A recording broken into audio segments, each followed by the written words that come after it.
দাবিটা হলো আমরা ওর খুন চাই, ওর খুন চাই, খুন করবেন, ওরে খুন করবেন। হাসিনা আনফতাটা করছে মারিয়া, ওর এমন করবো আমার বোনের মারিয়া ওরে এইভাবে করছে।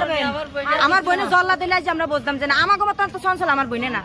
আমরা বলতে চাই ও এমন করছে, ও ঘরে থাকতে মারে কেমনি, মরে কেমনি, ফাঁসি দেয় কেমনি? ও ছিল কই? ও তো বলতেছে যে ও বাসায় ছিল না। আচ্ছা ও কি বাসার জন্য বলবো না? তার সন্তান আছে না, দুটা ছেলে আছে সংসারে সংসারে সমস্যা হয়েছে, কোনো সংসারিক চালাইতেই না, বইনের কেয়ার নিত না, খাওয়া খাদ্য নাই, পোলা বাইনের কেয়ার নিত না। হ্যাঁ কোনো কিছু কইলি মারধর করতো। হ্যাঁ পরে আপনার এই যে ঘর টুক যে করছে এটি আমাকে বাড়ির ইয়ে দিয়ে 1.5 লক্ষ টাকা যৌতুক দিচ্ছে। ও শুধু টর্চারই, আমার বোনের টর্চার, আমার শরীরটা, আমার বোনের শরীরটা দেন আর ওর শরীরটা দেন। ওর শরীরটা দেখছেন প্যান্টটা কেমন বানাইছে? আমার ওই বাইক নাড়ায় কইলি আপনারা শুনতে পারতেন। ওরা সরে এলেছে ওর দাদা দাদি। আমার বই মরছে শ্বশুর বাড়ি, আমরা জানি কেমন, আমরা অন্ত খবর হইয়া যার যার বাড়িতে হে আইছি হাসপাতাল হইয়া। কিভাবে মারা গেছে জানেন? কিভাবে মারা গেছে আমরা জানি কেমন। আমার স্বামীরে জিজ্ঞেস করবেন।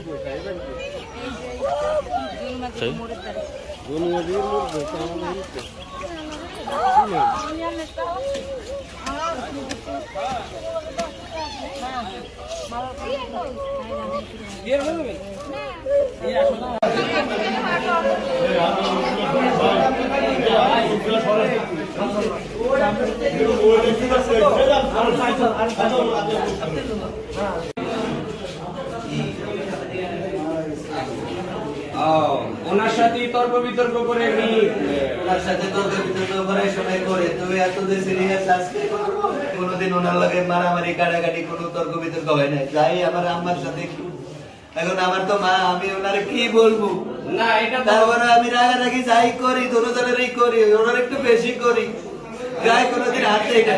ছেলে আমার ছোট ছোট কে যাই বলবে